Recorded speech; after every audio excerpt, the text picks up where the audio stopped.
ప్రార్థన చేసుకుందామండి. దయగలిగిన తండ్రి, నీ నామందు మరోసారి ప్రార్థన చేసుకునేటువంటి అవకాశం ఇచ్చినందుకు వందనం ప్రభా. ఈ జాతీయ లేఖనాల సదస్సులో నీ పిల్లలకు నీ మహాజ్ఞాన సంగతులు తెలియచేయడానికి నీ ఇచ్చిన అవకాశాన్ని బట్టి వందనం తండ్రి. విన్న ప్రతి బిడ్డ విడిచిపెట్టి కొట్టుకుని పోకుండా వాక్యమందు విశేష జాగ్రత్త కలిగి వాక్య ప్రకారంగా బ్రతికేటువంటి బ్రతుకులు అనుగ్రహించమని, ఇక్కడ ఉన్నటువంటి ప్రతి బిడ్డను కాపాడమని క్రీస్తు పేరటి ప్రార్థన సమర్పించి వేడుకుంటున్నాం తండ్రి, ఆమేన్. క్రీస్తునందు ప్రియమైనటువంటి దేవుని పిల్లలారా, మీ అందరికీ నా హృదయపూర్వకమైనటువంటి వందనాలు తెలియజేసుకుంటున్నాను. మరి ఈరోజు రెండవ పాఠంగా చెడు కనిపిస్తే చట్టానికి నేరం, దాన్ని తలస్తే దేవునికి దూరం అనేటువంటి పాఠాన్ని మనం నేర్చుకుందాం. ఈరోజు సమాజంలో జరుగుతున్నటువంటి ఏ అల్లరైనా, లేకపోతే ఏ ప్రమాదకరమైనటువంటి పరిస్థితి అయినా, లేక ఏ మరణాపాయమైనటువంటి పరిస్థితి అయినా చట్టం దృష్టికి తీసుకుని వెళ్ళిన తర్వాత ఆ చట్టం సాక్ష్యాధారాలతో రుజువైన తర్వాత ఆ వ్యక్తిని కానీ, లేకపోతే చేయబడినటువంటి నేరాన్ని కానీ నేరారోపణ చేయటం అనేటువంటిది జరుగుతుంది. ప్రతి నేరానికి ప్రారంభం ఎక్కడ ప్రారంభించబడిందో అనేది తెలియదు, కానీ ప్రారంభం జరిగిపోయిన తర్వాత దానిని ఆపటం కొరకు నేడున్న ప్రభుత్వాలు కానీ, నేడున్నటువంటి చట్టాలు కానీ ఎన్నో ఆలోచనలు అనేటువంటివి చేయడం జరుగుతుంది. అయినప్పటికీ ఈ సమాజం జరుగుతున్నటువంటి పరిస్థితులను ఆపలేకపోతున్నటువంటి పరిస్థితులను మనం చూస్తున్నాం. మరి ఈ మధ్యకాలంలో జరిగినటువంటి అనేకమైనటువంటి ఇన్సిడెంట్స్కి, లేకపోతే మరి సమస్యలకు కారణంగా మరి ప్రభుత్వం వారు కానీ, లేకపోతే చట్టం కూడా ఏమనుకుంటుంది అన్నట్లయితే, ఈ చట్టంలో నేరం చేసినటువంటి వ్యక్తులను ఆ చట్టం ఏం చేయాలని అనుకుంటుందంటే వాళ్ళకి కౌన్సిలింగ్ ఇచ్చి మార్పు చేస్తే మంచిది అనేటువంటి ఆలోచన కూడా నేటి సమాజంలో వచ్చింది. అంటే ఎప్పుడు కౌన్సిలింగ్ ఇవ్వటం వీళ్ళు ప్రారంభించారు అంటే, ఒక నేరం చేసిన తర్వాత, అతడు నేరస్తుడైన తర్వాత అతనికి కౌన్సిలింగ్ ఇచ్చి అతన్ని మార్చాలనేటువంటి ఆలోచన చేయటం ప్రారంభించబడింది. అంటే ఒక మర్డర్ చేసినటువంటి ఒక వ్యక్తికి కౌన్సిలింగ్ ఇచ్చినంత మాత్రాన అతను మారిపోతే ఆ మర్డర్ అనేటువంటిది మరలా తిరిగి భర్తీ చేయగలమా అని ఆలోచన చేస్తే అది సాధ్యం కాదు.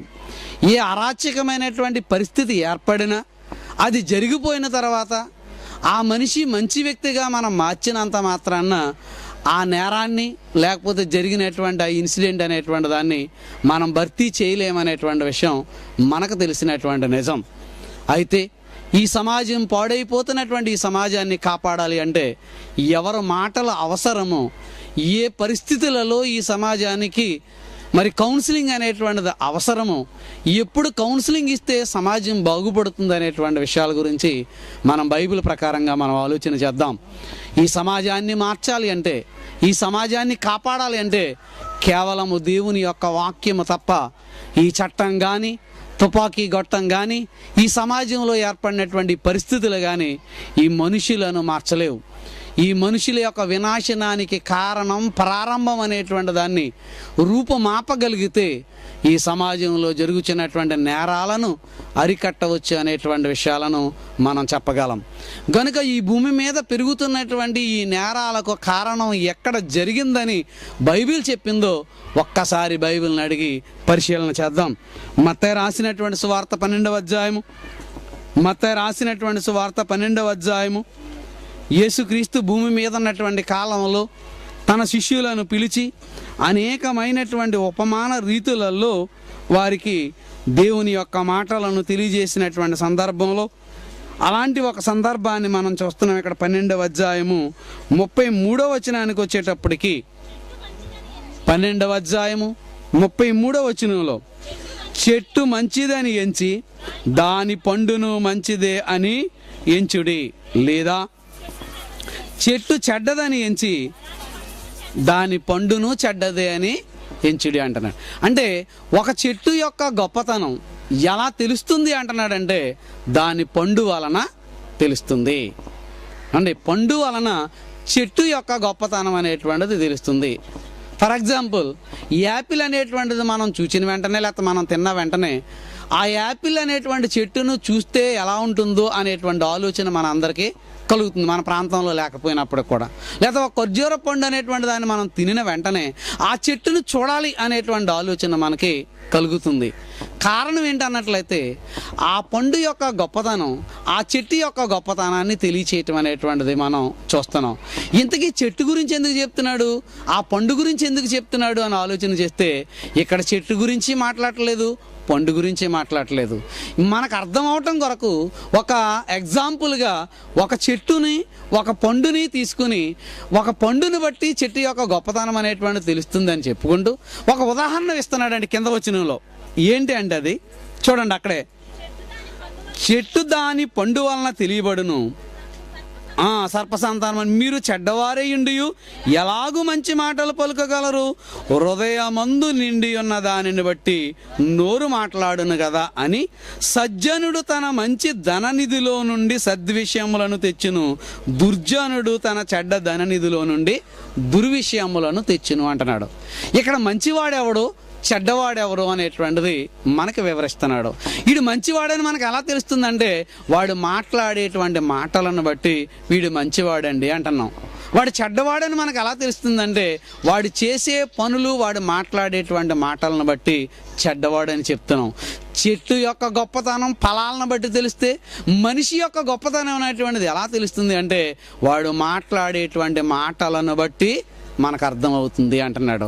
సజ్జనుడు అనగా మంచివాడు ఎప్పుడూ కూడా ఏం మాట్లాడతాడంటే మంచి మాటలనే మాట్లాడుతుంటాడు. దుర్మార్గుడు ఎప్పుడూ కూడా ఏం చేస్తుంటాడంటే దుర్మార్గపు యొక్క మాటలు అనేటువంటిది మాట్లాడుతుంటాడు అని చెప్పుకుంటూ ఇక్కడ ఏమంటున్నాడు అన్నట్లయితే హృదయము నిండి ఉన్న దానిని నోరు ఏం చేస్తుందంటే మాట్లాడుతుంది. మన హృదయంలో ఏదైతే ఉందో బయటికి మాట్లాడేటువంటి మాటలు కూడా అవే వస్తున్నాయి. అంటే మాట్లాడే మాటలను బట్టి మనిషి యొక్క లక్షణం అనేటువంటిది ఇక్కడ చెప్పవచ్చు అనేటువంటిది ఇక్కడ అర్థమవుతుంది. చట్టానికి ఏంటంటే ఒక నేరం చేసిన తర్వాత ఆ నేరం సాక్ష్యాధారాలతో రుజువైన తర్వాత ఇతడు దోషి లేకపోతే ఇతను నేరస్తుడని చట్టం పట్టుకుంటే, కానీ దేవుని చట్టం దేవుని యొక్క మాటలు ఏమంటుందంటే అతను మాట్లాడేటువంటి మాటలను బట్టి అతడు దోషి, అతడు దుర్మార్గుడు, అతడు చెడ్డవాడు అనేటువంటి విషయాన్ని బయట పెడుతుంది. వాడు హృదయంలో ఏదైతే ఉందో అవే మాటలు బయటికి పలుకుతున్నాడు. పైకి ఏ మాటలైతే పలుకాడో అవే అతని యొక్క చేష్టలలో కనబడుతున్నాయి అనేటువంటి విషయాన్ని స్పష్టంగా క్లియర్గా యేసుక్రీస్తు తన శిష్యులకు చెప్పినటువంటి మాటలలో సారాంశాన్ని మనం ఇక్కడ చూస్తూ ఉన్నాం. కనుక మనుషులు ఎలాంటి వారు అన్నట్లయితే వాళ్ళ హృదయాలన్నిటినీ కూడా చెడిపోయినటువంటివిగా దుర్మార్గతతో ఆలోచన చేయటం అనేటువంటిది మనం చూస్తున్నాం. ప్రప్రదంగా దేవుడు మాత్రం మానవులను నీతిమంతులుగా యథార్థవంతులుగా మరి దేవుడు చేసి ఈ భూమి మీదకు ప్రవేశించబెడితే మరి దేవుని యొక్క మాటను మీరినటువంటి ప్రప్రథమ ఆది మానవుడు సాతాను యొక్క మాటలను వినడం ద్వారా దేవుని యొక్క మాటలను పెడచెవిని పెట్టి ప్రక్కను పెట్టి మరి వాడికి అనుకూలమైనటువంటి దాన్ని చేయటంతో మనుషులు దుర్మార్గులుగా పాపాత్ములుగా మారిపోయినటువంటి పరిస్థితిని ఆదికాండంలో మనం చూస్తున్నాం. ఆదికాండం 6వ అధ్యాయము 5వ వచనంలో మనం చూడగలిగితే నరుల చెడుతనము భూమి మీద గొప్పదనియు అంటున్నారు. నరుల యొక్క చెడుతనం ఎలాగైపోయిందంటే భూమి మీద చాలా గొప్పదిగా అంటే భయంకరంగా అయిపోయిందండి. గొప్పగా మారిపోయిందంటే ఎక్కడ చూసినా దేని గురించి మాట్లాడుకుంటున్నది లోకం అంటే చెడుని గురించే మాట్లాడుతుంది, చెడుని గురించే ప్రస్తావిస్తుంది.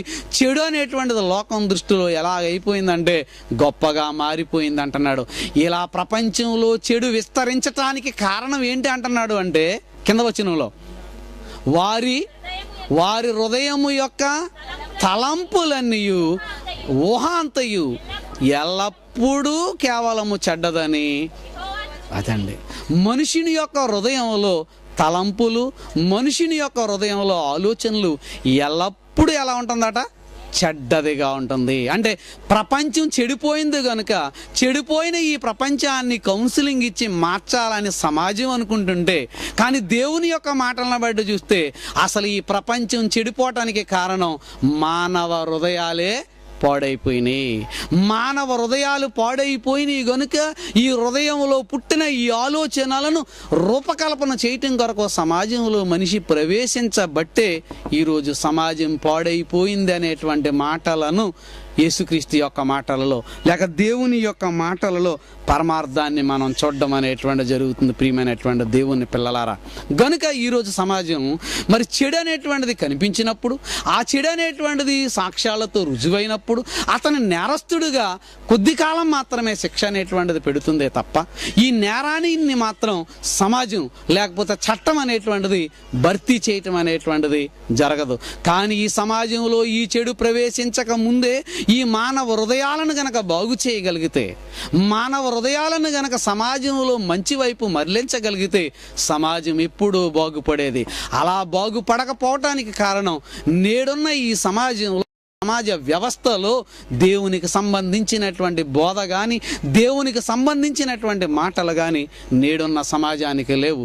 ఈ లోక సంబంధమైన ఈ జ్ఞానంలో, లోక సంబంధమైన ఈ చట్టంలో ఒక వ్యక్తి తప్పు చేస్తే తప్పించుకోవడానికి సంబంధించిన అనేకమైన ఆలోచనలు ఉన్నాయే తప్ప దోషిగా ఉన్న ఈ వ్యక్తిని నేరారోపణ చేసి మరలా వచ్చే ఈ తరంలో ఇది రాకుండా చెయ్యాలి అంటే ఏం చేయాలనేటువంటి ప్రణాళిక నేడున్నటువంటి సమాజంలో మనకు కనిపించకపోవటమే ఈ నేరాలు అనేటువంటివి లేక ఈ ఘోరాలు అనేటువంటివి, ఈ ప్రమాదాలు అనేటువంటివి ఈరోజు సమాజంలో విస్తరించటం అనేటువంటిది జరుగుతుంది. ఈరోజు సమాజాన్ని నవ సమాజం వైపు మళ్లించాలని ఎందరో వక్తలు లేకపోతే ఎందరో గొప్పవాళ్ళు అనుకునేటువంటి వాళ్ళు ఉపన్యాసాలు చేస్తూ నవ సమాజాన్ని నిర్మిద్దాం అనుకుంటూ కేవలం మాటలకే పరిమితం అయిపోయారే తప్ప నవ సమాజం వాళ్ళ చేతలలో రాకుండా పోయింది. అంటే కారణం ఏంటంటే మానవ హృదయాలు మారే పరిస్థితులలో కనిపించటం లేదు. గనుక మానవ హృదయాలు మారాలి అంటే వాళ్ళకి చూపించవలసింది నేరాలు కాదు, ఘోరాలు కాదు. ఈ నేరాలు చూపిస్తే, ఈ ఘోరాలు చూపిస్తే ఆ నేరాలు ఈ ఘోరాలు చూసినటువంటి ఈ వ్యక్తి ఈరోజు సమాజంలో మరిన్ని నేరాలు పెరిగిపోతున్నాయే తప్ప ఈ చూపించిన నేరాలు ఘోరాలను బట్టి నేరాల సంఖ్య ఏమి చేయలేకపోతున్నారు అంటే అదుపు చేయలేకపోతున్నారు అనేది మనకు అర్థమవుతుంది. ఆ నేరంలో ఆ ఘోరంలో చేసినటువంటి దానిని వీళ్ళు చూపించినప్పుడు సాక్ష్యాధారాలు లేకుండా ఎలా మనిషి తప్పించుకున్నాడు అనేటువంటి దానిని చూపించినప్పుడు అదే విధమైనటువంటి పరిస్థితులలో మరొక నేరం చేయటానికి వెళ్ళేటప్పుడు వ్యక్తి ఆ నేరం కనపడకుండా చెయ్యాలి అంటే ఏం చేయాలనేటువంటి దాని వైపునున్నటువంటి ఇతని పరిష్కార మార్గాన్ని ఎన్నుకుంటున్నాడే తప్ప ఇలా చేయబడ్డాడు కనుక ఇది నేరం అని, ఇలా చేయబడ్డాడు కనుక వీడు దొరికిపోయాడని మనం కూడా దొరికిపోతాం, ఇలా చేయకూడదనేటువంటిది ఈరోజు మానవ ప్రపంచంలో జరగకపోవటానికి కారణం ఏంటన్నట్లయితే నేరం జరిగిన తరువాత ఆ నేరం సాక్ష్యాధారాలతో రుజువైన తరువాత చట్టం పట్టుకోగలిగిందే తప్ప నేరానికి ప్రారంభం, నేరానికి మరి మొదలు ఎక్కడ జరిగిందనేటువంటిది ఈ సమాజం గుర్తించలేకపోయిందనేది మనం చెప్పక తప్పదు. గనుక నేడున్న ఈ నేరాలు ఈ ఘోరాలు ఆపాలి అన్నట్లయితే నేడున్న యువతరంలో ఈ క్రైస్తవ యుగం మాత్రమే ప్రారంభించబడాలి. అందుకే జైశాలి పిడి సుందరరావు గారు ఇలాంటి విప్లవం అనేటువంటి దాన్ని ప్రారంభించారు. మొదటి శతాబ్దంలో 19వ శతాబ్దం తరువాత ఇలాంటి మహాజ్ఞానం కరువైపోతున్నటువంటి ఈ సమాజంలో బైబిల్ గ్రంథంలో వ్రాయబడిన ఈ మహాజ్ఞానాన్ని ప్రపంచానికి తీసుకుని వెళ్ళాలి. వాడి జ్ఞానియా లేకపోతే పండితుడా ఎంత గొప్పవాడు అనుకున్నప్పటికీ కూడా దేవుని జ్ఞానము ముందు ఈ సమాజం మరి ఎదిరించలేదని, ఈ సమాజం దేవుని జ్ఞానం ముందు నేర్చుకున్నటువంటిది కేవలం కొద్ది మాత్రమే దీన్ని కాపీ కొట్టి నేర్చుకుందే తప్ప మహాజ్ఞానం బైబిల్ జ్ఞానం ప్రపంచానికి తెలియజేస్తే ఈ ప్రపంచాన్ని వెలిగించగలమనేటువంటి ఆలోచనతోనే ఇలాంటి పాఠాలు అనేటువంటివి ప్రవేశపెట్టబడింది. నేడున్న ఏ యూనివర్సిటీల్లో ఏ విశ్వవిద్యాలయాల్లో ఇలాంటి పాఠాలు బోధించబడవండి, ఇలాంటి పాఠాలు చెప్పబడవండి. వీటికి మూలం చూద్దాం, మనం ఆలోచన చేద్దాం. జ్ఞాని అనేటువంటి సొలొమోను మాట్లాడుతూ సొలొమోను రాసినటువంటి దాంట్లో కంటే ముందు ఒకసారి కీర్తనల గ్రంథం 5వ అధ్యాయంలో దావీదు గారు మాట్లాడుతూ కీర్తనల గ్రంథము 5వ అధ్యాయము 9వ వచనం, కీర్తనల గ్రంథం 5వ అధ్యాయము, వారి నోట యథార్థత లేదు. ఓకే అమ్మ, వారి నోట యథార్థత లేదు, వారి అంతరంగము నాశనకరమైన గుంట. వారి కంఠము తెరిచిన సమాధి అంటాడు. మానవుడు దుర్మార్గుడు అవడానికి కారణం ఏంటని చెప్పుకుంటూ వాళ్ళ అంతరంగములో ఏముంది అన్నట్లయితే దుర్మార్గత అనేటువంటిది ప్రవేశించింది, భయంకరమైనటువంటిది ప్రవేశించింది అని చెప్తున్నారు. అంటే ఈ సమాజం నేరం వైపు వెళ్ళటానికి కారణం ఏంటన్నట్లయితే మానవుని యొక్క హృదయంలో, మానవుని యొక్క అంతరంగాలలో భయంకరమైనటువంటిది ప్రవేశించింది అనేది దేవుని యొక్క మాటలుగా దేవుడు రాయించినటువంటి వాక్యాన్ని మనం చూస్తున్నామండి. కనుక ఈ ప్రారంభం యేసుక్రీస్తు ఈ ప్రారంభపు కాలంలో, మరి ఆయన బోధించినటువంటి కాలంలో మరి అనేకమైనటువంటి ఉపమాన రీతిలో ప్రజలకు అర్థమయ్యేటువంటి సంఘటనలు ఆయన చెప్పడం అనేటువంటి జరిగింది. అలా చెప్పినటువంటి ఒక సంఘటనలో యేసుక్రీస్తుతో పాటు యేసుక్రీస్తు యొక్క శిష్యులు కూడా నడుచుకుంటూ వెళుతూ ఉన్నప్పుడు వాళ్ళ ఆకలి కొనినప్పుడు ఏం చేశారు అన్నట్లయితే మరి ధాన్యపు యొక్క వెన్నులను లేకపోతే ధాన్యపు గింజలను వారు తీసుకుని ఆహారం భుజించినప్పుడు అక్కడ పరిసయ్యులు మరి సద్దుకయ్యులు అనేటువంటి తెగవారు యేసుక్రీస్తుని పై నేరం మోపాలనేటువంటి ఆలోచనతో ఏటి మరి నువ్వు ఎంత మహాజ్ఞానాన్ని బోధిస్తున్నావు అంటున్నావు, వాక్యాన్ని చెప్తున్నావు అంటున్నావు, మరి నీ శిష్యులు అయితే ఏం చేశారు అన్నట్లయితే చేతులు కడుక్కోకుండా ఈ ఆహారాన్ని అంతటిని కూడా మరి భుజించటం అనేటువంటి జరిగింది. ఇలా చేతులు కడుక్కోకుండా ఆహారం భుజించటం వలన ఏం జరుగుతుంది అన్నట్లయితే మరి పాపం అనేటువంటిది వచ్చింది కదా, లేకపోతే దోషం అనేటువంటిది ప్రవేశించింది కదా అని చెప్పినప్పుడు యేసు ప్రభు వాళ్ళకి చెప్తున్నటువంటి సమాధానం ఏంటో ఒక్కసారి మీ బైబిల్ ఇప్పు చూడండి. మార్కు సువార్త 7వ అధ్యాయం లోపల నుండి అనగా మనుషుల హృదయములో నుండి దురాలోచనలను, జారత్వములను, దొంగతనములను, నరహత్యలను, వ్యభిచారములను, లోభములను, చెడుతనములను, కృత్రిమమును, కామ వికారమును, మత్సరమును, దేవదూషణయు, అహంభావమును, అవివేకమును వచ్చును అంటున్నాడండి. మనుషుని హృదయంలో నుంచి వచ్చే చెప్తున్నాడు. మీరు ఈ ఆహార పదార్థాలు తినడం వల్ల వీళ్ళు చెడిపోయారు అంటున్నారు కదా, ఈ ఆహార పదార్థాలు తినడం వల్ల వీళ్ళు చెడిపోరు, కానీ మనుషుని హృదయంలో నుంచి వచ్చినటువంటిదే అని చెప్పుకుంటూ ఈ చెడ్డవన్నీ లోపల నుండి బయలు వెళ్ళి మనుషుని ఏం చేస్తున్నాయి, అపవిత్రం చేస్తున్నాయి అంటున్నాడు. మనుషుని హృదయంలో నుంచి చెడ్డ వచ్చేటువంటి లిస్ట్ అంతా చెప్పాడు. ఏంటంటే లోపల నుండి మనుషుల హృదయంలో నుంచి ఏమొస్తున్నాయి, దురాలోచన. ఆలోచన వేరు, దురాలోచన ఏంటంటే వీడికున్న దానికంటే భయంకరమైనటువంటి ఆలోచించడం ప్రారంభించాడట. కృత్రిమాన్ని కల్పించుకున్నాడు, కామ వికారాన్ని కల్పించుకున్నాడు, మత్సరాన్ని కల్పించుకున్నాడు, దేవదూషణ కల్పించుకున్నాడు, అహంభావం వచ్చింది.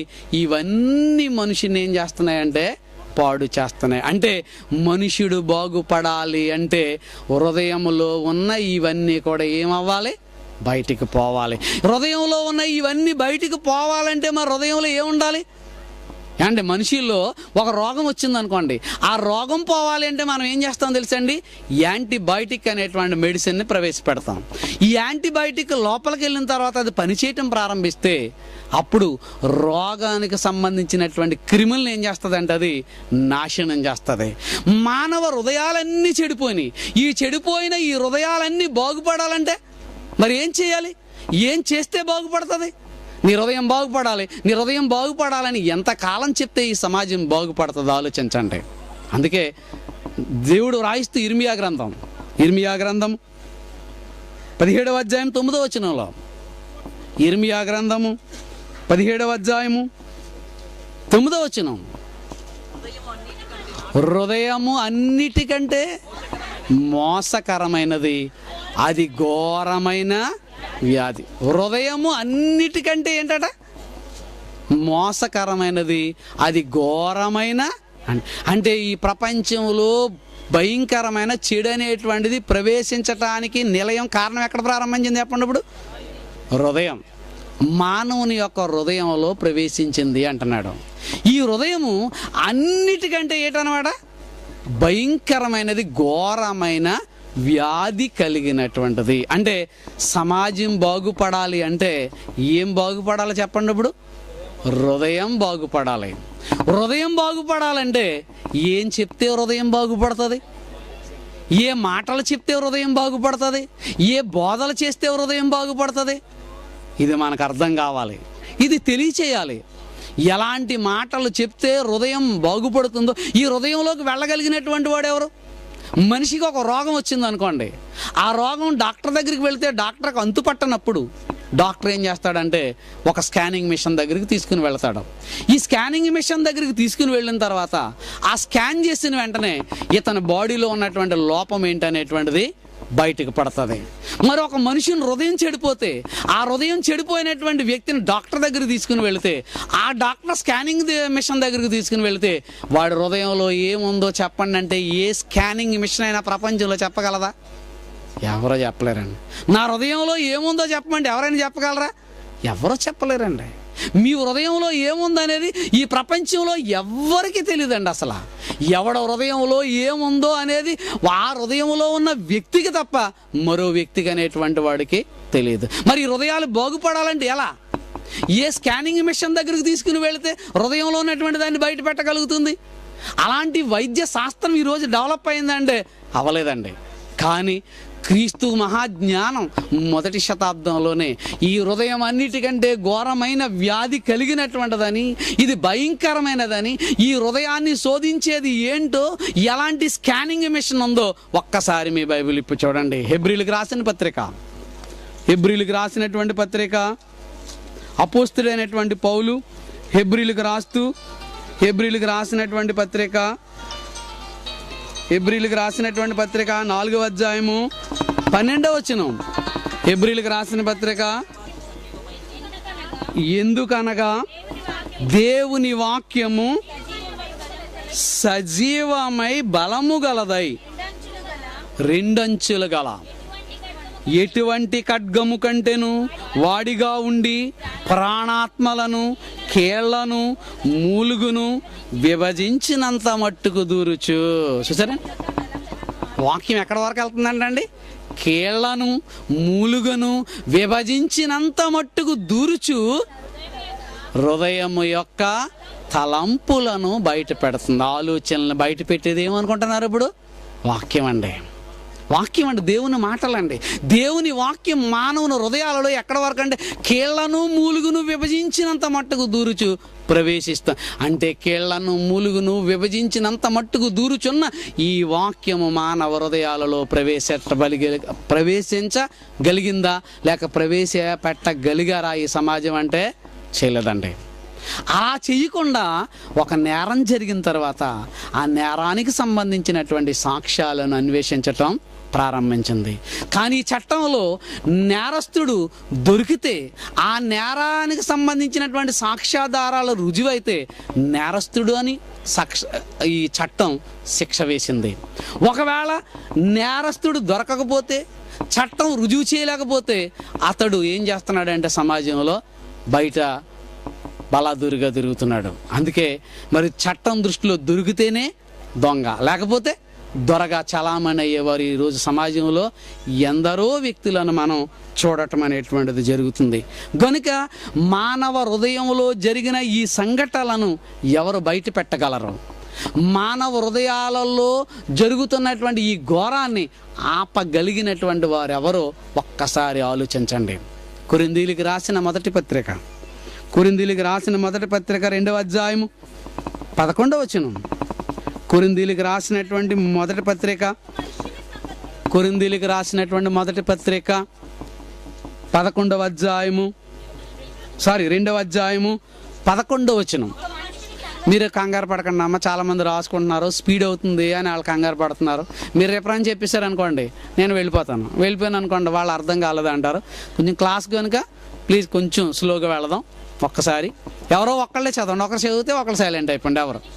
ఒక మనుష్యుని సంగతులు అతనిలోనున్న మనుష్యాత్మకే గాని మనుషుల్లో ఎవరికి తెలుసు. సరేండి, ఒక మనుషునిలో ఉన్న సంగతులు ఎవరికి తెలుస్తాయట? ఆ మనుషుడికే తప్ప సమాజంలో ఇంకెవరికి తెలియదు. ఇప్పుడు నేను దుర్మార్గుడినో మంచోడినో అన్న విషయం నాకు తెలిసే తెలీదో చెప్పండి? తెలుసండి. ఇప్పుడు మీరు దుర్మార్గులో కాదనేటువంటి విషయం, మీరు మంచోళ్ళలో కాదనేటువంటి తెలుసా? మీ అంతరాత్మను ఒక్కసారి మీరు పరిశీలించారనుకోండి, మీరు చెడ్డవాళ్ళు కాదు అనేది మీకు చాలామంది ఏమన్నా తెలియ చట్టంలో దొరికిపోయాడు అనుకోండి, దొరికిపోయిన తర్వాత ఏమంటాడు, సార్ తెలియక చేశానండి, తప్పు అయిపోయి అంటే తెలియక చేశాడు ఆ వీడు. ఏమంటే ఒక నేరం చేసినప్పుడే మన అంతరాత్మ ఏమంటుందో తెలుసా మనల్ని, అప్పుడే గద్దిస్తుంది. ఉదాహరణకి ఎవరో మనం చెప్పుకున్నాం కదా, ఒక చైన్ పడేశారు అనుకోండి, లేకపోతే ఒక 100 రూపాయలు పడేశారు అనుకోండి, అది దొరికింది అనుకోండి, మీకు తీసిన వెంటనే మీరు ఏమనుకుంటారు తెలుసా, ఇది నాకు దొరికింది కాబట్టి నేను ఇవ్వకూడదు అనుకుంటారు మొదట. రెండోసారి ఏమనుకుంటారంటే, ఇంత వాక్యం నేర్చుకుంటున్నాం, ఇక్కడికి వచ్చాం, ఎవరో పడేసుకున్నాడు, ఇచ్చేస్తే మంచిది అని అనుకుంటారు.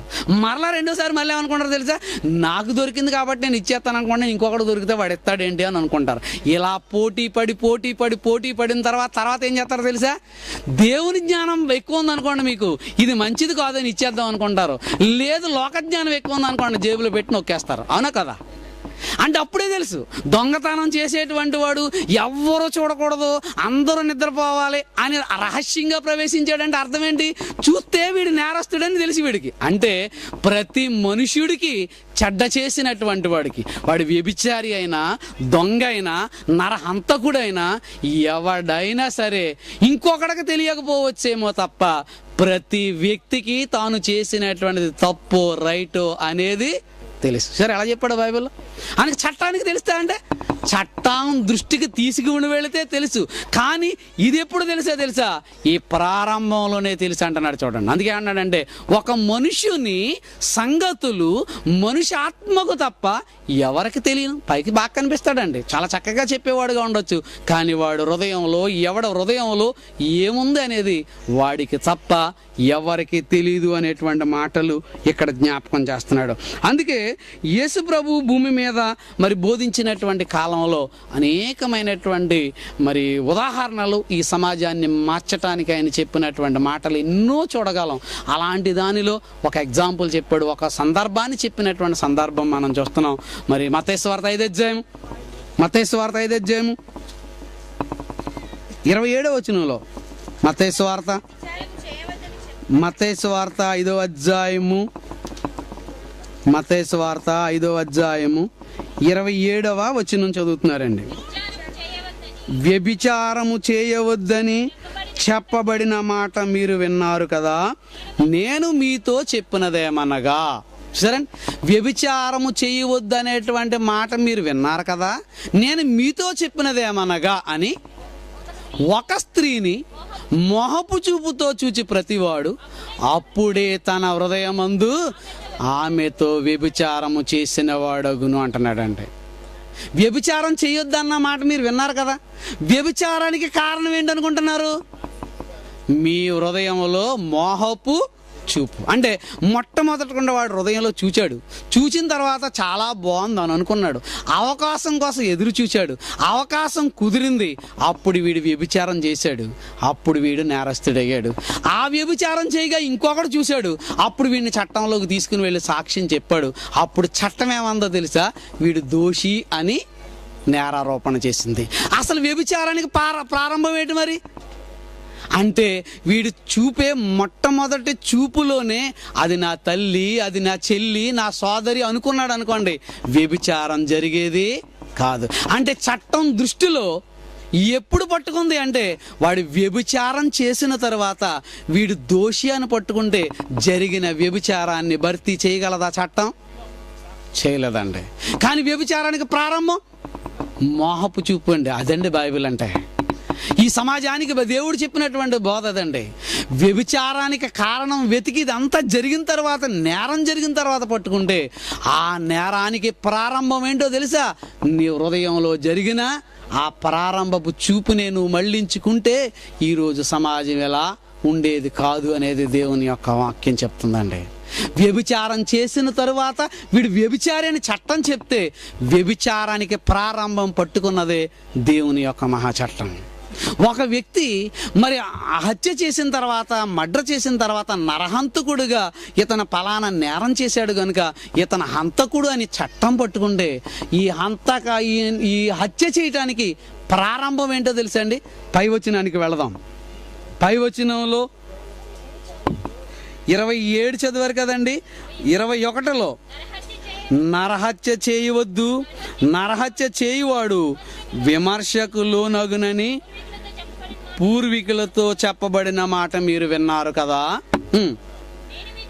నేను మీతో చెప్పినదేమనగా, తన సహోదరుని మీద కోపపడు ప్రతి వాడు, అదండి ఏందండి, ఇప్పుడు నరహత్య జరిగిన తర్వాత, అది సాక్ష్యాలు దొరికిన తర్వాత అప్పుడు వీడు దోషి అని చట్టం. అంటే ఈ నరహత్యకు కారణం ఎవరంటున్నారు? ఇప్పుడు మీరు కోపపడ్డారా? కోపం ఏమైంది? పగగా మారింది. ఆ పగ ద్వేషంగా మారింది. అప్పుడు వీడు ఏం చేయాలనుకున్నాడు? వీడిని చంపేయాలనుకున్నాడు. అంటే కత్తి పట్టి చంపడానికి ప్రారంభం ఎక్కడ జరిగిందో తెలుసా? వాడు హృదయంలో కోపంగా మారింది. ఆ హృదయంలోనే ఈ కోపం పుట్టినప్పుడే వాడు నీ సహోదరుడు, నీ సహోదరి అనే ఆలోచన కలిగి ఉంటే వీడే అలా మారేవాడు కదా తెలుసా? ఒక నరహంతకుడిగా మారేవాడు కాదు. ఆలోచించండి. అందుకే చెడు కనిపిస్తేనే చట్టానికి, కనిపించకుండా ఈరోజు నేరం చేసే వాళ్ళు ఎంతమంది ఉన్నారో తెలుసండి? కోట్ల మంది ఉన్నారండి. అందుకే ఈ సమాజం బాగుపట్టలేదు, ఈ సమాజాన్ని బాగు చేయలేరు. గనుక ఎవరికి తెలియకపోయినా నేరం చేసేటువంటి ప్రతి ఒక్కడికి నేరస్తుడు అనేటువంటి విషయం సమాజానికి తెలుసు. గనుక ఈ నేరాన్ని పట్టింది, నేరాన్ని పట్టగలిగింది ఏమన్నాడు అంటే దేవుని యొక్క వాక్యం అనేటువంటిది చెప్పబడినటువంటి మాటలు మనం వింటున్నాం. ప్రసంగి గ్రంథం 7వ అధ్యాయం, ప్రసంగి గ్రంథము 7వ అధ్యాయము 9వ వచనం, ఆత్రపడి కోపపడవద్దు, బుద్ధిహీనుల అంతరేంద్రియమందు కోపము నివాసము చేయును, వారి ఈ దినముల కంటే మునుపటి దినములు ఏలక్షేమకరములు అని అడగవద్దు. అది ఈ ప్రశ్న వేయుట జ్ఞానయుక్తము కాదు, జ్ఞానము. అదండి జ్ఞానం. వాక్యమంతా ఉపయోగం. ముందు రోజుల కంటే ఈ రోజులు మంచివి కాదు అని నువ్వు ఎలా చెప్తున్నావు అని అలా మాట్లాడకండి అంటున్నాడు. ఇది జ్ఞానంతో సంబంధించినటువంటిది కాదు. మనుషులు ముందు రోజుల కంటే రాబోయేటటువంటి రోజుల్లో ఎంత ఇప్పుడు సాంకేతికంగా అభివృద్ధి చెందాం అనుకుంటున్నామో, ఎంత డెవలప్ చెందాం అనుకుంటున్నామో అంత భయంకరంగా ఈరోజు సమాజం పాడైపోయిందంటే. ఎందుకు ఇలా పాడైపోయిందని ఆలోచన చేస్తే ఇలాంటి ప్రశ్న అడగొద్దు. ముందు దినముల కంటే ఇప్పుడు చెడ్డవని మాట్లాడొద్దు అంటున్నాడు. దినాలు ఎందుకు చెడ్డవైపోయినాయి? మనకి అపోస్తలుడైన పౌలు గారు ఎఫెసీ పత్రికలో మాట్లాడితే 5వ అధ్యాయం 15వ వచనంలో దినములు చెడ్డవి గనుక అంటున్నాడు. దినములు చెడ్డవా? దినములు చెడ్డవి గనుక మీరు సమయాన్ని పోనివ్వద్దు అన్నాడు. దినములు చెడ్డవా? ఏంటి దినములు చెడ్డవంటే, ఆది కాండంలోకి మనం వెళితే ప్రారంభ అధ్యాయంలో దేవుడు చేసినప్పుడు సమస్తము ఎలా చూశాడట? మంచిదైనట్టు చూసి, మొదటి దినం మంచిది, రెండవ దినం మంచిది, మూడవ దినం, ఇలా దేవుడు మంచిదైనట్టు చూశాను అని మనకు ఆది కాండంలో కనబడితే, ఇక్కడికి వచ్చేటప్పటికి పౌలు గారు ఏమంటున్నారు? దినములు చెడ్డవంటున్నాడేటి? ఎక్కడ జరిగింది? అని పోనీ దినములు ఏమన్నా చెడ్డవా అని ఆలోచన చేస్తే దినాల్లో ఏమన్నా మార్పు జరిగిందా? అప్పుడు సూర్యుడు తూర్పునే ఉదయించాడు, ఇప్పుడు తూర్పునే ఉదయిస్తున్నాడు. అప్పుడు పడమటిని అస్తమించాడు, ఇప్పుడు పడమటిని అస్తమిస్తున్నాడు. అప్పుడు రోజుకి 24 గంటలే, ఇప్పుడు రోజుకి 24 గంటలు. ఎక్కడ జరిగింది మార్పు? ఆలోచించాలి. కాలంలో జరిగిందా? మనుషుల్లో జరుగుతుందా? అప్పుడప్పుడు మన పెద్దోళ్ళు మాట్లాడుతూ అంటారు, ఒరే మీ చదువులంతా కూడా వానాకాలం చదువులా తయారైనరా అంటుంటారు. ఏటండి ఈ చదువులకి? మా చదువులు వేరు, మీ చదువులు వేరు అంటుంటారు పెద్దోళ్ళు మాట్లాడుతూ. వాళ్ళ చదువులకి మన చదువులకున్న తేడా ఏంటి? వాళ్ళు అలా దుద్దారు ప్రారంభంలో, మనం అదే దుద్దుతున్నాం. వాళ్ళు ABCDలే రాశారు ప్రారంభంలో, మనం అదే రాస్తున్నాం. ఎక్కడ జరిగింది తప్పు? ఎక్కడ జరిగిందంటే విద్యా వ్యవస్థలో జరిగింది తప్ప విద్యలో కాదండి. అలాగే మార్పు దినములు చెడ్డవంటే మనుషుల్లో వచ్చినాయి తప్ప చెడ్డ ఎవరి దగ్గరలో రాలేదనుకుంటున్నారు? కాలంలో రాలేదండి. కాలం ఎప్పుడు మంచిగానే ఉంది. ఎందుకంటే దేవుడు కాలాన్ని తిప్పుతున్నాడండి. కాలము తిప్పటం వలన జరుగుతున్నటువంటి ఈ పరిభ్రమణాల వలన కాలం ఏర్పడుతుంది. కానీ దుర్మార్గంగా చెడ్డవాళ్ళుగా మారిపోయినటువంటి వారు ఎవరు అనుకుంటున్నారు? మనుషులు. అందుకే మనుషులు మారిపోయి పేర్లు ఎవరికి పెడతారో తెలుసండి? దినాలకు పెడుతుంటారు. అందుకే దినములు చెడ్డవి అని. దినములు చెడ్డవి కాదు, మనుషులే చెడ్డవారు. అప్పుడప్పుడు టికెట్ తీయకుండా ట్రైన్ ఎక్కి వచ్చేస్తాడు. ఎలా వచ్చేవారు అన్నాం అనుకోండి, దొంగ ట్రైన్ ఎక్కి వచ్చాను అంటాడు. ఎవడు దొంగ? ట్రైన్ దొంగదా ఈడు దొంగడా? ఆలోచించండి. అంటే టికెట్ తీయకుండా ట్రైన్ ఎక్కువ వచ్చినోడు ఈడు, కానీ ఏమంటాడు తెలుసండి? అంటే ఈరోజు మనుషులు కూడా ఇలాగ తయారయ్యారు. అందుకే అంటున్నాడు దినములు చెడ్డవి కనుక సమయాన్ని సద్వినియోగం అజ్ఞానం. అంటే ఈ లోకంలో ఉన్న మనుషుడు ఏం చేయట్లేదు? ఇప్పుడు కాలాన్ని వినియోగించుకోవటం లేదు. ఎలా వినియోగించుకోవట్లేదు అనుకుంటున్నారు? ఎన్ని గంటలకు డ్యూటీకి వెళ్ళాలో తెలుసు, ఎన్ని గంటలకు రావాలో తెలుసు, అంతే. ఎప్పుడు పడుకోవాలో తెలుసు, ఎప్పుడు లేవాలో తెలుసు, ఎప్పుడు తినాలో తెలుసు, ఎప్పుడు తినకూడదో తెలుసు. ఇవన్నీ బాగానే వినియోగిస్తున్నాడు. కానీ ఎక్కడ వినియోగించటం లేదో తెలుసా? దేవుని కొరకు మాత్రం కాలాన్ని వినియోగించట్లేదండి. అదండి కాలాన్ని వినియోగించటం అంటే. అంటే ఈ లోకంలో వినియోగించటం అనుకోకండి. అందుకే ఈ దినములు చెడ్డవి అనేటువంటి మాటను మాట్లాడే సందర్భాన్ని మనం చూస్తున్నాం ప్రియులారా. ఈరోజు సమాజం అభివృద్ధి వైపు ఎంత ముందుకు వెళ్ళింది అనుకుంటున్నామో అంత భయంకరమైనటువంటి పరిస్థితికి మారిపోయిందంటే దీనికి కారణం ఏంటంటే నేడున్న చట్టాలు, ఆ చట్టాలలో జరుగుతున్నటువంటి లోపాలు. ఒక వ్యక్తి ఒక నేరం చేస్తే వీడు నేరగాడు అంటుంది, అదే నేరం ఇంకొకరు చేస్తే అది మంచివాడు అంటుంది. ఇలా ఈ లోక చట్టాలున్నంతకాలం ఈ ప్రపంచాన్ని మార్చలేదు. అందుకే సుప్రీంకోర్టునే తప్పు పట్టారు డైరెక్టర్ గారు. అంటే ఎందుకు పట్టారు? మరి భారతదేశంలో అత్యున్నతమైనటువంటి న్యాయస్థానం అని చెప్పుకుంటున్నటువంటి ఈ చట్టాన్ని ధిక్కరించే హక్కు ఎవరికి లేనప్పుడు ఎందుకు మాట్లాడగలిగాము అంటే, ఏమండి వ్యభిచారం చేస్తే నేరమని అదే చట్టం చెప్తే, అలా వ్యభిచారం చేస్తున్నటువంటి వాళ్ళని పట్టుకోమని పోలీసులకు ఆర్డర్ జారీ చేస్తే అదే చట్టం మరలా ఏం చెప్పిందో తెలుసా? వ్యభిచారం చేసిన నేరం లేదంటే ఏంటండి? మనిషికి ఒక్కొక్క చట్టమా? మనిషికి ఒక్కొక్క న్యాయమా? ఏమంటే ఒక వ్యక్తిని చంపితే వీడికి ఉరిశిక్ష వేయమని ఐపీసీ 100 సెక్షన్ అని రుజువిస్తే, అదే ఒక స్త్రీ ఒక పురుషుడిని చంపితే అది మరలా ఏమంటుందో తెలుసండి? ప్రాణం కంటే మానం ముఖ్యం కాబట్టి చంపేసింది కాబట్టి ఈయన విధులు పెట్టేయండి అంటుందంటే చట్టంలో ఇన్ని లోపాలు ఎలాగొచ్చినాయి? ఏమంటే ఇది హత్య అయినప్పుడు అది హత్య కాదా? ఇది చావు అయినప్పుడు అది చావు కాదా?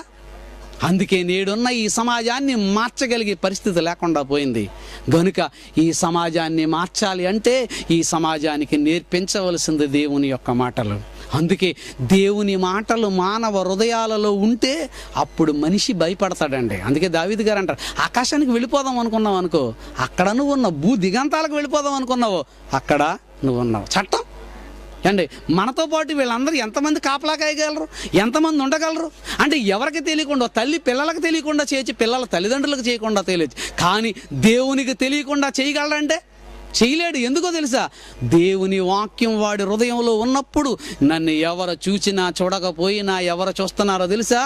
దేవుడు చూస్తున్నాడు, దేవుడు ఖచ్చితంగా నన్ను అడుగుతాడు అనేటువంటి భయం సమాజానికి ఉంటుంది. అందుకే ఈ సమాజాన్ని మార్చాలి అంటే దేవుడేనండి. అందుకే దేవుని యొక్క మాటల్లో మనం చూస్తున్నాం. మరి ఎఫెసీయులకు రాసిన పత్రిక 4వ అధ్యాయం 26వ వచనంలో, ఎఫెసీయులకు రాసిన పత్రిక 4వ అధ్యాయము 26వ వచనంలో, కోపపడుడి కానీ, అదండి కోపం పడండి కానీ ఏం చేయకూడదు మీరు అంటే, కోపం పాపంగా ఇప్పుడు మారింది. కోపం ముదిరితే ఆడి కక్ష సాధించి వాడిని చంపితే దుర్మార్గుడిగా మారిపోయాడు. కోపపడుడి కానీ పాపము చేయకుడి. ఒకవేళ మీకు కోపం వచ్చినా ఎంత టైం ఉండాలంటే అది సూర్యుడు అస్తమించే వరకు. కానీ సమాజంలో నెలలు సంవత్సరాలు పగలు సాధించుకుంటూ మనిషి వెళ్ళిపోయి అవకాశం కోసం ఎదురు చూస్తూ హత్యలు చేస్తున్నాడు. గనుకనే ఈరోజు సమాజం ఎలా అయిపోయింది. గనుక మరి చెడు కనిపించినప్పుడు చట్టానికి నేరం అయితే, ఆ చెడుకు ప్రారంభంగా ఉన్నప్పుడు అంటే ఒక మహావృక్షం అయినప్పుడు చట్టం చెప్తే, ఈ మహావృక్షానికి ప్రారంభం ఏంటో తెలుసండి? విత్తనంగా ఉన్నప్పుడే దేవుని చట్టం, దేవుని వాక్యం పట్టింది. గనుక మరి దేవుని దృష్టిలో ఈ నేరం అనేటువంటిది ప్రారంభంలోనే, ఇది నువ్వు నేరం చేస్తున్నావు, నువ్వు దోషివి, నువ్వు దుర్మార్గుడివి అనేటువంటి మాటను నిరూపిస్తుంటే సమాజం ఏం చేసిందో తెలుసా? నేరం చేసి ఆ నేరం రుజువైన తర్వాత పట్టుకుంటుంది. గనుకనే ఈ నేరాలను సమాజం ఆపలేకపోతుంది. గనుక ఈ సమాజాన్ని బాగు చేయాలంటే నేటి యువతరం నడుం కట్టాలి.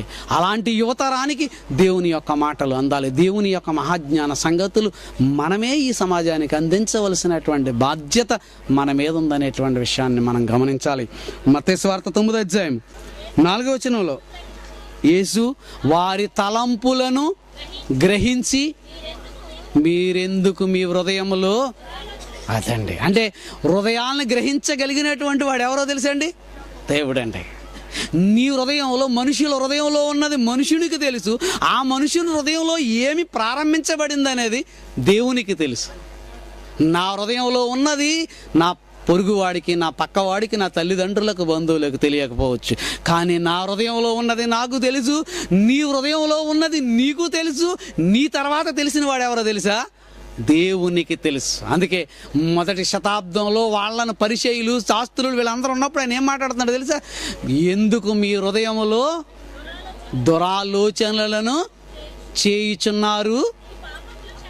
చూసాను, మీ హృదయంలో దురాలోచనలు చేయుచున్నారు. మొదటి వచనం మరలా చదవమ్మా. యేసు వారి తలంపులను గ్రహించి మీరెందుకు మీ హృదయంలో దురాలోచన, మీ హృదయాలను అంటే మానవ హృదయాలను గ్రహించగలిగిన వాడు ఎవరు అనుకుంటున్నారు? దేవుడండి. మానవ హృదయాలను పట్టుకోగలిగినటువంటిది ఈ సమాజంలో ఏ చట్టము పట్టుకోలేదు, ఎవరు దీన్ని ఆపలేరు. హృదయాలలోకి ప్రవేశించేవాడు ఎవరో తెలుసా?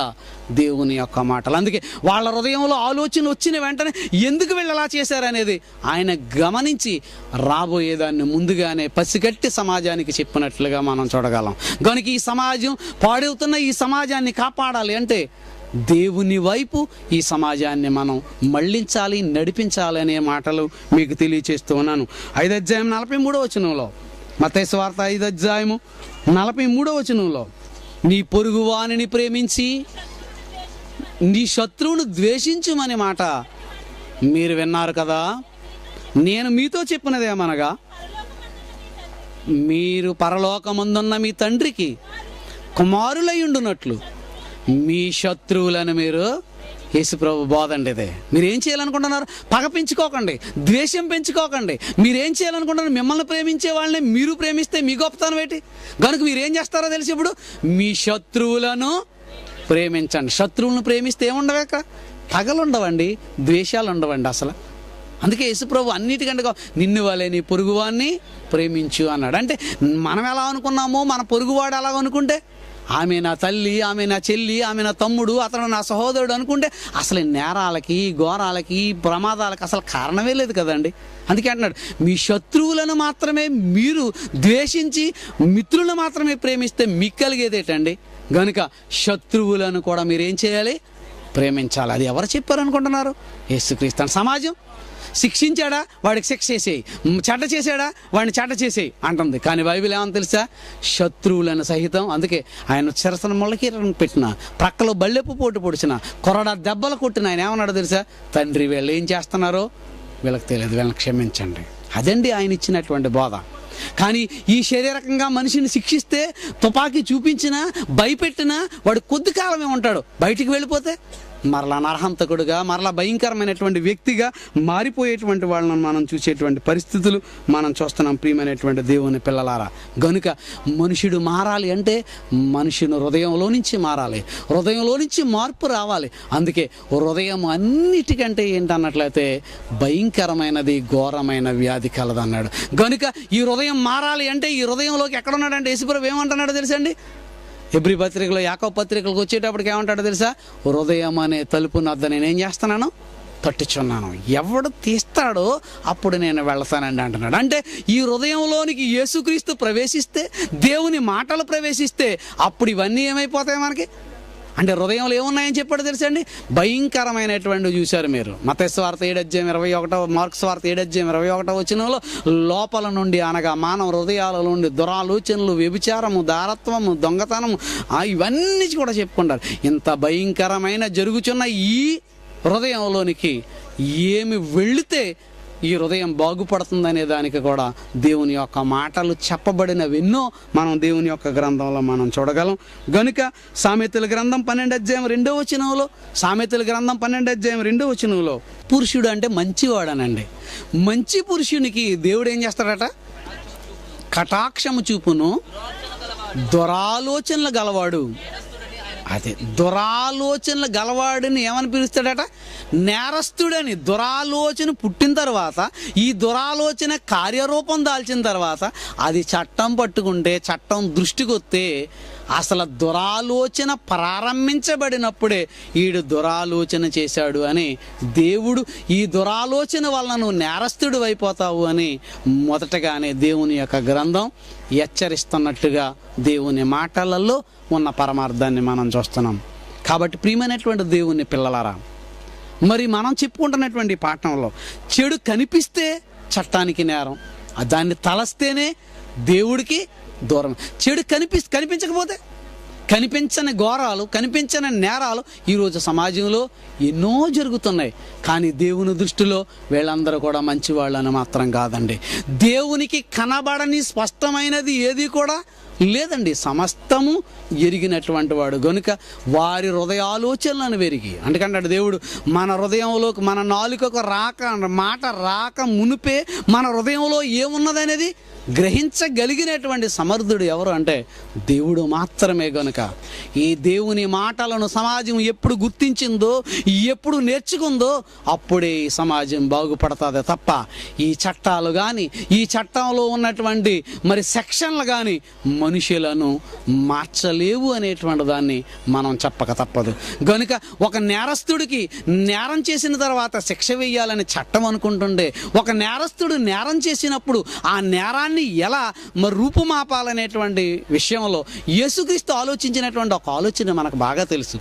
మరి మోషే యొక్క ధర్మశాస్త్ర ప్రకారంగా, ధర్మశాస్త్రాన్ని మీరితే, లేకపోతే ఎవరైనా ఒక దొంగతనం చేసినా, ఒక వ్యభిచారం చేసినా మోషే ధర్మశాస్త్ర ప్రకారంగా ఏం చేయాలి అన్నాడు అంటే రాళ్లతో వాళ్ళని కొట్టి చంపాలి. అలా జరిగినటువంటి ఒక సంఘటనను యేసుక్రీస్తు దగ్గరకు తీసుకుని వచ్చినప్పుడు ఆయన ఏం చెప్పాడో ఒక్కసారి మీ బైబిల్ ఇప్పి చూడండి. యోహాను సువార్త 8వ అధ్యాయము 1వ వచనంలో యేసు ఒలీవల కొండకు వెళుతున్నాడు. శాస్త్రులను ఇక్కడికి వచ్చేటప్పటికి ఇలా కూర్చుని ఆయన బోధిస్తున్నప్పుడు శాస్త్రులను, పరిచయులను, వ్యభిచారమందు పట్టబడిన ఒక స్త్రీని తోడుకొని వచ్చి ఆమెను మధ్యన నిలవబెట్టి, బోధకుడా, ఈ స్త్రీ వ్యభిచారము చేయుచుండగా పట్టబడెను. అట్టివారిని ఏం చేయాలండి? ఇప్పుడు అట్టి వారిని, వ్యభిచారం చేసినటువంటి వారిని ఏం చేయాలి? ఇప్పుడు రాళ్ల రువ్వి చంపాలి అని ధర్మశాస్త్రం రాయబడింది కదా. మోషే మనకు ఆజ్ఞాపించాడు కదా. నువ్వేం చెప్తున్నావు అని ఈయన దగ్గర తీసుకొచ్చారండి. సరే అండి, ఎలా ఉందో? మోషే ధర్మశాస్త్ర ప్రకారంగా వ్యభిచారం చేస్తే మరి రాళ్లతో కూడా చంపేయాలి కదా. మరి ఈమెను చేసినప్పుడు మేము తీసుకొచ్చాం కదా, మరి నువ్వేం చేస్తావు అని అడిగారండి. అప్పుడు ఆయన ఏమన్నాడు చూడండి. ఇది ఎందుకు అడుగుతున్నారు వీళ్ళు? ఈయన మీద నేరం మోపాలని అడుగుతుంటే ఇలా అడిగినప్పుడు అయితే యేసు వంగి నేల మీద ఏవో వ్రాయిచుండెను. ఏం రాస్తున్నాడో చెప్పలేదండి. ఏమో అన్నాడంటే మనకు అనవసరం అని, మనకు అవసరం లేదని. మళ్ళీ ఇక్కడికి వచ్చేదో వ్యాఖ్యానం ఏమో అంటే ఆమె పాపాలు రాశాడు, వీళ్ళ పాప, ఇలాంటి ఏం చెప్పకూడదండి. చాలామంది బోధకులు ఇలా తయారయ్యాడు. ఏమో అన్నాడంటే కొత్త రహస్యం చెప్తానండి మీకు అని. ఏంటో తెలుసా?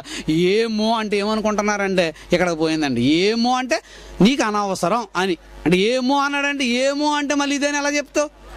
ఏమో అనేదానికి ఏం చెప్తాను అంటే మళ్ళీ ఏం చెప్పడానికి అవకాశం లేదండి. గనుక ఏమో అంటే మనకు అనవసరం కనుక, అది అవసరం లేదు కనుక ఆయన రాయించలేదు. ఏం రాస్తున్నాడు అనేది మనకు అనవసరం కనుక అక్కడ రాస్తూ ఉన్నప్పుడు ఇంకా ఇలా అడుగుతుంటే ఆయన ఏమంటున్నాడో చూడండి. ఆ పట్టు వదలకుండా ప్రశ్నిస్తుంటే ఆయన తల ఎత్తి చూచి, మీలో పాపము చేయనివాడు అదండి. ఇప్పుడు చట్టంలో ఒక వ్యక్తికి నేరం శిక్ష విధించాలనుకోండి, శిక్ష విధించేవాడు ఎవరు విధించాలి? ఇప్పుడు నేరం చెయ్యని వాడు విధించాలి. ఇది చట్టం. అంటే మరి శిక్ష విధించేవాడు నేరస్తుడైతే వాడికి ఏమి లేదు, ఇప్పుడు రైట్ లేదు. అంటే వ్యభిచారం చేసిందని తీసుకొచ్చారే, మరి తీసుకొచ్చినప్పుడు ఈమె రాళ్లతో రప్పలతో చేసిందా? మరి ఆ పురుషుడిని ఏం చేశారు వీళ్ళు? అంటే ఒకవేళ నిలబడి ఉంటే యేసుప్రభు అదే ప్రశ్న అడిగేవాడేమో. మరి వాడిని ఏం చేశారని అమాయకురాలు కాబట్టి ఈమెను తీసుకొచ్చి నిలబెట్టారు. మరి వాడేడి? అంటే నేరం చేస్తే ఒక్కడనే చంపాలా, ఇద్దరినే చంపాలా? మోషే ధర్మశాస్త్ర ప్రకారంగా వ్యభిచారం చేసినటువంటి స్త్రీనే చంపాలా, పురుషుణ్ణి కూడా చంపాలా? మరి వాడేడి? ఏమైపోయాడు? అంటే వీళ్ళలో వాడే ఒకడై ఉండాలి, అవునా కదా? అంతే కదండి దుర్మార్గులు. కనుక ఇక్కడ ఈయనకి నేరం మోపాలి, ఈయన తప్పు పట్టుకోవాలని చూస్తే అప్పుడు అంటున్నాడు, మీలో పాపము చేయని వాడు మొదట రాయమేమంటే ఒక్కొక్కడో వెళ్ళిపోయారు, జారిపోయారు. అంటే వీళ్ళందరూ ఎవరు? ఇప్పుడు దుర్మార్గులు అన్నమాట. సమాజం అంతా ఇలా ఉందన్నమాట. అంటే ఒకవేళ నోరు విప్పి మాట్లాడితే వాళ్ళ పంచాంగం అంతా మొత్తం బయటపడతాడు. ఎవరు? యేసుక్రీస్తు అండి. కనుక వీళ్ళ హృదయంలో ఏముందో వీళ్ళకి తెలుసు. వీళ్ళ హృదయంలో ఏ ఆలోచనలు ఉన్నాయో ఆయనకు తెలుసు. గనుక ప్రతి మనిషిని ఎక్కడికి అప్పచెప్పాలంటే మనం దేవుని వాక్యం దగ్గరకు మనం అప్పచెప్పాలి. అందుకే అన్నాడు యేసుప్రభు చెప్తూ, మీకు తీర్పు జరుగుతుంది. ఎలా జరుగుతుందో చెప్తా తెలుసా? నేను చెప్పిన మాటయే అంత్య దినమందు మీకు తీర్పు తీర్చింది. ఎవరు రారో, ఎవరు చెప్తారనుకుంటున్నారు? నేను చెప్పిన మాట ఇదిగో ఎలా చేయాలి, ఎలా చేయని వాడు నేరస్తుడా. నువ్వు చేసావో లేదు ఎవరికి తెలుసు? నీకు తెలుసు కదా. నువ్వు చేసిన దానిని బట్టియే నీకు తీర్పు జరుగుతుందని దేవుని గ్రంథంలో రాయించి ఉంచాడు. అంటే ఈరోజు సమాజం ఎటు వెళ్ళిపోతుందో ఆలోచించండి ప్రియులారా. అందుకే ఈ స్త్రీని తీసుకొచ్చినప్పుడు ఏం మాట్లాడాడో తెలుసు? ఒక్కొక్కడో వెళ్ళిపోతే ఆయన ఏమన్నాడో తెలుసు? చివరకే యేసు తలవెత్తి చూచి, అమ్మా వారెక్కడ ఉన్నారు, ఎవరును నిన్ను శిక్షించలేదా అని అడిగినప్పుడు ఆమె లేదు ప్రభువా నేను. అందుకు యేసు, నేను నీకు శిక్ష విధించటం లేదా. చూసారా, నేను కూడా నీకేం చేయట్లేదు, ఇప్పుడు శిక్ష విధించట్లేదు. నువ్వు వెళ్ళిపోయి నీ బ్రతుకు మారాలి, నీ హృదయం మారాలి. ఒకవేళ శిక్ష వేసాను అనుకోండి, ఏదో కొట్టో తిట్టావు అనుకోండి, మళ్ళీ బయటకు వెళ్ళిన తర్వాత మరలా మామూలే. కాబట్టి నీ హృదయం మారాలి. మార్పు ఎక్కడి నుంచి రావాలి? ఇప్పుడు హృదయం. మనమే కనుక ఒకసారి కమిట్ అయ్యి ఇలా చేయకూడదు అని అనుకున్నాం అనుకోండి, ఎప్పటికీ అన్నటికీ చేయడు. ఒకవేళ భయపెడితే, తల్లికో తండ్రికో భయపడి ఎంతకాలం భయపడి ఉంటాడు వీడు? అవకాశం దొరికేటంత వరకు ఉంటాడే తప్ప అవకాశం దొరికితే మరలా పులి అయిపోతాడు. అందుకే ఈ సమాజాన్ని మార్చడానికి చెప్తున్నాడు. చూడండి, ఎవరో శిక్షించలేదా, నేను కూడా శిక్షించట్లేదు. అమ్మ వెళ్ళు, నీ పాపములు నేను క్షమించానని చెప్తున్నాడు. అంటే యేసు ప్రభు కోరుకున్నటువంటి మార్పు ఎక్కడి నుంచి కోరుకున్నాడో తెలుసా? హృదయంలో నుంచి మార్పు కోరుకున్నటువంటి వాడిగా చూస్తున్నాం. కానీ ఈరోజు సమాజం ఏమంటారు తెలుసా? తప్పు చేశాడు అనుకోండి, వాడు వ్యభిచారం చేయటం ఒకడికి ఇష్టమైతే ఆడు వ్యభిచారి అని 90 సార్లు వీడు చెప్తున్నాడు. అందుకని ఏమంటున్నాడంటే, వాడు నేరస్తుడా వీడు నేరస్తుడా, వాడు దుర్మార్గుడా వీడు దుర్మార్గుడా మనకు అనవసరం. మనం ఎంతవరకు రైట్ అనేది ఆలోచించండి. అందుకే మీరు విశ్వాసం గలవారే ఉన్నారో లేదో మిమ్మును మీరే. ఎక్కడ? కొరింథీయులకు రాసిన 2వ పత్రిక 13వ అధ్యాయం 5వ వచనం. కొరింథీయులకు రాసిన 2వ పత్రిక 13వ అధ్యాయం 5వ వచనం చూడండి. కొరింథీయులకు రాసిన 2వ పత్రిక 13వ అధ్యాయం 5వ వచనం. మీరు విశ్వాసము గలవారై ఉన్నారో లేదో అని మిమ్మును మీరే శోధించి చూచుకొనుడి. మిమ్మును మీరే పరీక్షించుకున్న ఎడల మీరు భ్రష్టులు కాని ఎడల. చూసారండి, మనం భ్రష్టులు అవ్వకూడదంటే ఏం చేయాలి? ఇప్పుడు నేను ఎంత భక్తిపరుణ్ణో అనేది నేను ఆలోచించాలి, మీరు ఎంత భక్తిపరులు అనేది. అంతేగాని ఆ సంఘం వెళ్ళండి, ఈ సంఘం వెళ్ళంటే, వాడు ఎలాంటోడండి, వీడు ఎలాంటి, మనకు ఎందుకండి ఇవన్నీ? వ్యక్తిగతమైనటువంటి ఆలోచనలు ఎందుకంటే ఇవన్నీ? ఈరోజు సమాజం ఎక్కడ పాడైపోతుందో తెలుసా? అందరిని ఆలోచిస్తున్నాడు, వీడి గురించి ఆలోచించుకోవడం వీడు మానేశాడు. చూసారా? అందుకే అన్నాడు, మనం గురించి మనం ఆలోచించుకుంటే సమాజం బాగుపడదు. మీరు భ్రష్టులు కాని ఎడల మీరేం చెప్తారు? మీరు ఎలాంటి వారో మిమ్మును మీరే శోధించి మిమ్మును మీరే పరీక్షించి చూచుకొనుడి అనేటువంటి మాటలు ఇక్కడ సమాజానికి దేవుడు గుర్తు చేస్తున్నాడు. కాబట్టి ప్రియమైనటువంటి దేవుని పిల్లలారా, మనం ఎలాంటి వాళ్ళమో ఎలాంటి స్థితిలో ఉన్నామో అనేది మనకు తెలుసు, మన అంతరాత్మకు తెలుసు, మన హృదయానికి తెలుసు. ఈ హృదయ ఆలోచనలు ఎరిగినటువంటి వాడు దేవుడు. కానీ మన హృదయంలో ప్రవేశించింది ఏ మానవునికి తెలీదు, ఏ ప్రపంచంలో ఏ చట్టానికి దొరకంది, దేవునికి మాత్రమే దొరకగలిగింది. కనుక ఈ హృదయం అన్నిటికంటే భయంకరమైనటువంటిదిగా మారిపోయినప్పుడు, ఈ హృదయంలో నుంచి ఈ చెడు ఆలోచనలు, ఈ చెడు తలంపులన్నీ కూడా వస్తున్నప్పుడు ఆయన మాట్లాడేటువంటి మాటలు ఏమంటున్నాడు అంటే, మీరు ఆయన యొద్దకు రండి. ఒకసారి చూద్దాం, చూడండి. యాకోబు పత్రిక 4వ అధ్యాయము 8వ వచనం. అమ్మ 4వ అధ్యాయం 8వ వచనం. దేవుని యొద్దకు రండి, అప్పుడు ఆయన మీ యొద్దకు వచ్చును. పాపులారా మీ చేతులను శుభ్రము చేసుకొనిడి, దిమనస్కులారా మీ హృదయములను పరిశుద్ధపరచుకొనిడి. వ్యాకుల పడుడి, దుఃఖపడుడి, ఏడువుడి, మీ నవ్వు దుఃఖమునకును మీ ఆనందము చింతకును మార్చుకొనిడి. ప్రభు దృష్టికి మిమ్మును మీరు తగ్గించుకొనిడి, అప్పుడు ఆయన మిమ్మును హెచ్చించినని చెప్పుకుంటూ దేవుని యొద్దకు రండి అంటున్నాడు. ఎక్కడికి రావాలంటప్పుడు మనం దేవుని దగ్గరకు రండి, అప్పుడు ఆయన కండిషన్ అని అంటాం, అది కండిషనల్ క్లాజ్ అంటాం. మీరు దేవుని దగ్గరికి వస్తే అప్పుడు దేవుడు, మీరు దేవుని దగ్గర రాకపోతే, చాలామంది ఏమంటే దేవుడు నా హృదయంలో ఉన్నాడంటే నేను రావట్లేదని అంటాడు. ఉన్నాడా? దేవుడు నా హృదయంలో ఉన్నాడంటే నేను రావట్లేదు అంటాడు. అంటే దేవుడు ఏమంటున్నాడు? దేవుని యొద్దకు రండి, అప్పుడు నేను 2 సబ్బులు కొంటే 1 ఫ్రీ అన్నాడు అనుకోండి, ఎప్పుడు వస్తుంది? ఆ ఫ్రీ ఏదో నాకు ఇవ్వండి అంటే ఇవ్వడం. ఎప్పుడు వర్తిస్తుంది ఫ్రీ మనకి? 2 కొంటే అంటే నీకు ఒకటి అవసరం కనుక నీ చేత 2 కొనిపించి 3వ అంట పెట్టాడు వాడు తెలివితేటలతో. కానీ మనవడికి తెలియక ఏమనుకుంటున్నాడు? ఫ్రీ అనుకుంటున్నాడు. అంతే కదా? ఇదైనా కూడా దేవుని దగ్గరకు వస్తే అప్పుడు ఆయన మీ వద్దకు. మీరు రాకపోతే అప్పుడప్పుడు చూడండి, పెళ్ళికి మన వాళ్ళు అందరూ పిలుస్తుంటారండి, మన బంధువులు అందరూ కూడా పిలిస్తే ఉంటారండి, కుటుంబ సపరివార సమేతంగా మీరు అందరూ రండి అని కార్డు ఎత్తారా? కార్డు ఇచ్చిన వెంటనే పెళ్ళికి వెళ్ళిపోతారండి? కార్డు ఇచ్చిన వెంటనే పెళ్ళికి వెళ్తారా? చెప్పండి ఒకసారి ఆలోచించండి. అప్పుడు మన వాళ్ళు కుటుంబ సపరివార సమేతంగా రమ్మన్నాడు కాబట్టి కార్డు ఒకసారి చూసుకుని, అప్పుడు అంతకు ముందు మన ఇంట్లో ఏవో కార్యక్రమాలు జరిగినవి ఉంటాయి, అప్పుడు ఆ పుస్తకాలన్నీ బయటపెట్టి, అప్పుడు ఎప్పుడైనా జరిగినప్పుడు ఇటు వచ్చాడా రాలేదా, వస్తే ఏమైనా పెట్టాడా పెట్టలేదా, ఒకవేళ 100 పెట్టాడు అనుకోండి, దానికో 16 తగిలించి 116 పెడదాం, 50 పెట్టాడు అనుకోండి, ఓ 8 తగిలించి 58 పెట్టేద్దాం అని ఈడు ముందున్న పుస్తకాలన్నీ తిరగేసి, అప్పుడు ఈడు రాలేదనుకోండి, మనం వెళ్తే వెళ్ళొచ్చు, లేకపోతే మానేయచ్చు. సరే, ఎలా ఉందో అంటే మనిషే ఇంత తెలివితేటలతో ఆలోచిస్తే మరి దేవుడు అమాయకుడా? దేవుడు పిచ్చివాడా? దేవుడు నువ్వు రాకుండానే వెళ్ళిపోతాడా?